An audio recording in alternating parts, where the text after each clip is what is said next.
नमस्कार सर्वांना, श्री स्वामी समर्थ। मी पूजा तुमचं सर्वांचं आपल्या यूट्यूब चॅनलवर खूप खूप स्वागत करते। आजच्या व्हिडिओमध्ये बघणार आहोत संतान प्राप्तीसाठी अशी एक सेवा ज्यामुळे कितीतरी महिलांना खूप मोठे अनुभव आले आहे आणि दत्त महाराजांच्या कृपेने त्यांना आई होण्याचं भाग्य लाभलं आहे। ह्या सेवेने गर्भधारणा होतेच आणि आई होण्याचं सुख लाभते। आई होणं हे जगातल्या सगळ्या सुखापेक्षा सगळ्यात मोठं सुख आहे, हे मी वेगळं सांगायची गरज नाही। आजकाल असं झालं आहे, लग्नाला 1-2 वर्ष झाली की सर्वांचं विचारणं सुरू होऊन जातं, तुला काही आहे का, बाकी तुमची जॉब कशी आहे किंवा तुम्ही स्वतः कशा आहे, या त्यानंतर ह्या गोष्टी आहेत। पण सर्वजण ह्या गोष्टीवरूनच टोकत असतात आणि स्पेशली बायांनाच ही गोष्ट विचारल्या जाते। पुरुषांना कोणीही हे काही विचारत नाही, बायांनाच ह्या गोष्टी फेस कराव्या लागतात। आणि बरेच वेळा काय होतं, करिअरच्या मागे आपण असतो आणि मग आपल्याला वाटतं की आताच लग्न झालं आहे, 1 वर्ष आपण थोडं सेटल होऊन जाऊया, मग या गोष्टीचा विचार करूया। त्यामुळे आपण करिअरच्या आणि बाकी पैशांचं वगैरे मॅनेजमेंट जे काही आहे ते सगळं बघण्याच्या याच्यामध्ये बिझी असतो आणि मग वर्ष निघून जातात आणि ह्या गोष्टीकडे थोडं दुर्लक्ष होतं। आणि मग जेव्हा आपल्याला वाटतं आपण आई व्हावं आणि ही चाहूल मनाला लागते, आई होण्याची चाहूल जेव्हा मनाला लागते, तेव्हा मग प्रेग्नन्सीमध्ये काही ना काही अडचणी येत असतात। कधी कधी सर्व रिपोर्ट्स नॉर्मल असतात तरीसुद्धा प्रेग्नन्सी राहत नाही, प्रेग्नन्सी राहिली तर गर्भ टिकत नाही, गर्भपात होतो। तर अशावेळी मेडिकल ट्रीटमेंटसोबतच काही सेवासुद्धा आपल्याला आपण करू शकतो, त्यानेसुद्धा आपल्याला अनुभव येतात आणि गर्भ राहण्यास मदत होते। तर आज जी सेवा आपण बघणार आहोत त्या सेवेने तुम्हाला अनुभव आल्याशिवाय राहणार नाही याची खात्री मी देते तुम्हाला। ही सेवा सुरू केल्यापासून 1 महिन्यातच तुम्हाला गर्भधारणा राहील, प्रेग्नन्सी रिपोर्ट तुमचा पॉझिटिव्ह येईल आणि तुम्हाला प्रेग्नन्सी राहील हे तुम्ही मला स्वतः येऊन सांगाल। एवढा शब्द मी तुम्हाला देते, कारण दत्त महाराजांची ही खूप जास्त प्रभावी सेवा आहे। बऱ्याच महिलांना या सेवेचा अनुभव आलेला आहे। बघा, आपण गुरुचरित्रामध्ये सुद्धा वाचलेलं आहे, 60 वर्षाच्या महिलेला सुद्धा श्री गुरूंनी मातृत्वाचा आशीर्वाद दिला होता आणि त्यांना एक पुत्र आणि एक पुत्री असं संतान प्राप्ती त्यांनी दिली होती। दत्त महाराजांचा हा जो चमत्कार आहे, जो कितीतरी वर्षापूर्वी झाला होता, जे आपण गुरुचरित्रामध्ये वाचतो, त्या चमत्काराचा जो अनुभव आहे तो आज तागायत सुद्धा कितीतरी महिलांना आला आहे। त्यामुळे ही सेवा तुम्ही संपूर्ण मनोभावाने आणि पूर्ण श्रद्धेने जर केली तर तुम्हाला सुद्धा अनुभव आल्याशिवाय राहणार नाही। आता ज्या महिला ही सेवा संतान प्राप्तीसाठी आहे, त्यामुळे ज्या महिला प्रेग्नंट आहेत त्यांना ही सेवा करायची नाही आहे, गरज नाही। ज्यांना संतान प्राप्ती हवी आहे तर त्यांच्यासाठी ही सेवा आहे। आणि दुसरं म्हणजे तुमची जर काही मेडिकल ट्रीटमेंट वगैरे सुरू असेल तर ती तशीच सुरू ठेवून त्यासोबत आपल्याला सेवासुद्धा करायची आहे। कारण तेही तेवढंच महत्त्वाचं आहे।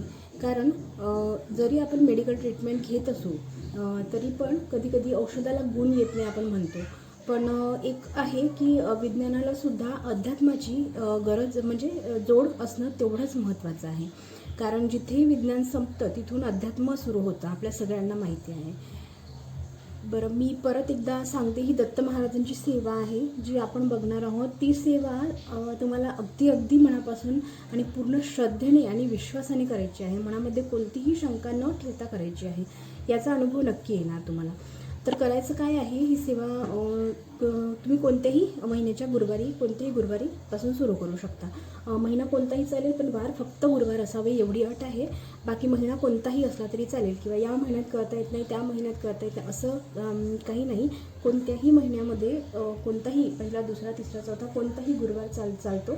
कोणत्याही गुरुवारपासून आपल्याला सुरुवात करायची आहे, फक्त गुरुवार असला पाहिजे, कारण गुरुवार हा दत्त महाराजांचा दिवस आहे, स्वामी महाराजांचा दिवस आहे। त्यामुळे ही सेवा गुरुवारपासूनच सुरू करायची आहे। आपल्याला सकाळी छान शुचिर्भूत वगैरे होऊन देवपूजा वगैरे आटपून मग देवघरासमोर चौरंग किंवा पाठ मांडायचं आहे। चौरंगावर तुमच्याकडे जर दत्त महाराजांची मूर्ती किंवा फोटो असेल तर उत्तम, नसेल समजा पण स्वामी महाराजांचा जर तुमच्याकडे फोटो असेल तर खूप छान, स्वामी महाराजांचा फोटोसुद्धा तुम्ही ठेवू शकता। दत्त महाराजांचा फोटो किंवा मूर्ती नसेल तर स्वामी महाराजांचा फोटो किंवा मूर्ती जे असेल ते आपल्याला स्वच्छ करून त्या चौरंगावर एक कापड टाकायचं आहे, पिवळा कापड, आणि त्याच्यावर मूर्ती किंवा फोटो ठेवायचा आहे आसनावर। त्यानंतर महाराजांना आपल्याला पिवळं फूल अर्पण करायचं आहे, धूपदीप ओवाळायचं आहे आणि कोणत्याही पिवळ्या गोड पदार्थाचा नैवेद्य दत्त महाराजांना दाखवायचा आहे. मग त्यामध्ये पिवळा पेढा, पिवळी मिठाई, पिवळा शिरा किंवा बुंदीचा लाडू किंवा पिवळा साखरभात असा कोणताही नैवेद्य पण पिवळा महाराजांना दाखवायचा आहे. आता ही पूजा मांडणी झाली की मग आपल्याला संकल्प करायचा आहे. आपल्या सर्वांना माहिती आहे की संकल्पाशिवाय कोणत्याही सेवेला पूर्णत्व येत नाही. त्यामुळे कोणतीही इच्छापूर्तीसाठी जेव्हा आपण सेवा करत असतो तेव्हा संकल्प घेणं खूप जास्त महत्त्वाचं आहे. जेव्हा आपण संकल्प घेऊन जेव्हा कोणतीही सेवा करतो तेव्हा आपल्या सेवेला एक शिस्त येते आणि आपण ती व्यवस्थित जेवढा विचार केला एवढ्या वेळेसाठी काळासाठी आपण सेवा करणार आहोत तर ते आपण बरोबर त्या सेवेला आपण बांधील राहतो आणि व्यवस्थित आपण सेवा पूर्ण करतो. त्यामुळे संकल्प घेणे खूप जास्त महत्त्वाचे आहे. तर व्यवस्थित सेवा आपली पूर्ण व्हावी यासाठी तर संकल्प घेण्यासाठी सगळ्यांना माहिती आहे उजव्या हातामध्ये थोडं 1-2 चम्मच पाणी घ्यायचं आहे. त्याच्यामध्ये हळद, कुंकू, अक्षदा आणि एक फूल घ्यायचं आहे. त्यानंतर उजव्या हातामध्ये पाणी, अक्षदा, हळद, कुंकू आणि फूल घ्यायचं आहे. त्यानंतर आपले नाव, गोत्र बोलून मग कोणत्या इच्छेसाठी तुम्ही सेवा करणार आहात, जसं की संतान प्राप्तीसाठी ही सेवा तुम्ही करणार आहात तर दत्त महाराजांना आपल्याला सांगायचं आहे की महाराज मी तुमची ही सेवा एवढे दिवस करणार आहे. जेवढे दिवस तुम्ही सेवा करणार असाल तेवढे दिवस तिथे बोलायचं. एवढे दिवस म्हणजे जसं 21 गुरुवार मी ही सेवा करणार आहे तर मी ही सेवा संतान प्राप्तीसाठी करत आहे. माझी सेवा माझ्याकडून ही सेवा तुम्ही करून घ्या आणि मला संतान प्राप्ती होऊ द्या. तुमच्या आशीर्वादाने मला आई होण्याचं भाग्य मिळू द्या. तर अशी प्रार्थना आपल्याला महाराजांना करायची आहे. आणि त्यानंतर आपल्याला गर्भधारणा राहावी आणि असं उच्चार करून म्हणजे बोलून मग ते म्हणजे नमस्कार करून मग पाणी जे आहे हातातलं ते एका तांबणामध्ये सोडून द्यायचं आहे. हे पाणी नंतर तुळशी सोडून इतर कोणत्याही झाडाला तुम्ही टाकू शकता. त्यानंतर आता संकल्प आपला घेऊन झाला.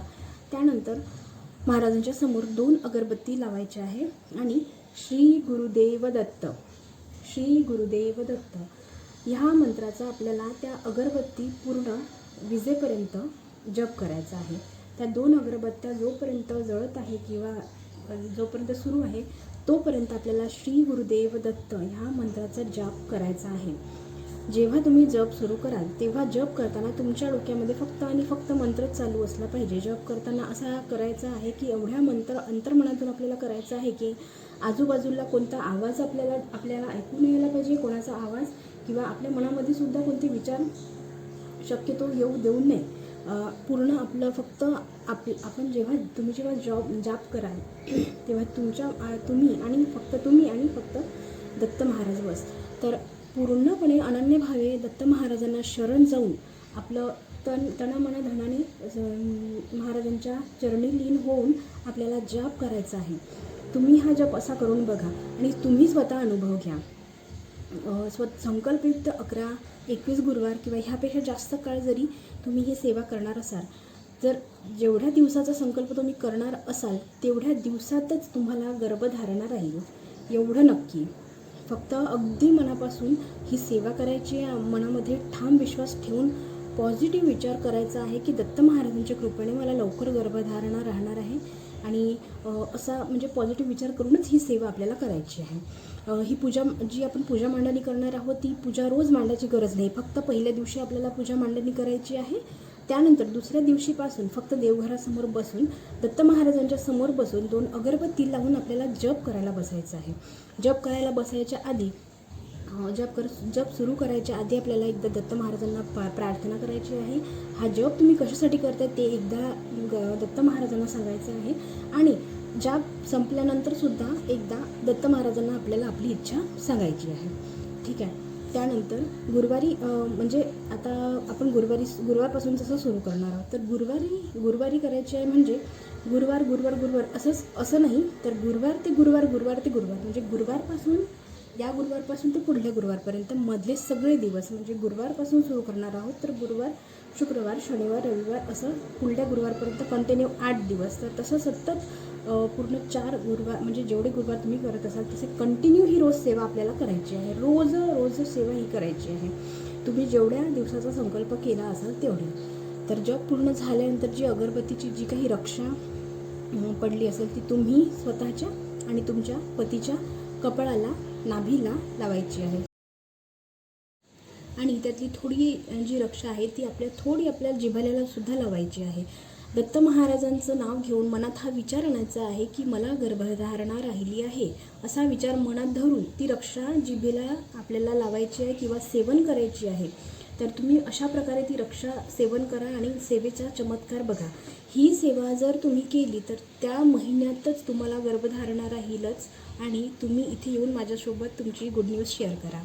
तर मी सुद्धा दत्त महाराजांना प्रार्थना करते की ज्यांना ज्यांना संतान प्राप्ती व्हावी असं वाटतं त्यांना सगळ्यांना संतान प्राप्ती होऊ द्या आणि सगळ्यांना मातृत्वाचा आशीर्वाद द्या, एवढीच दत्त महाराजांच्या चरणी प्रार्थना.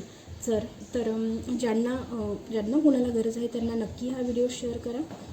नाही शेअर केला व्हिडिओ तरी चालेल, पण ओरली तुम्ही सांगू शकता ज्यांना गरज आहे त्यांना. तर व्हिडिओ बघितल्याबद्दल खूप खूप धन्यवाद. श्री स्वामी समर्थ. श्री गुरुदेव दत्त.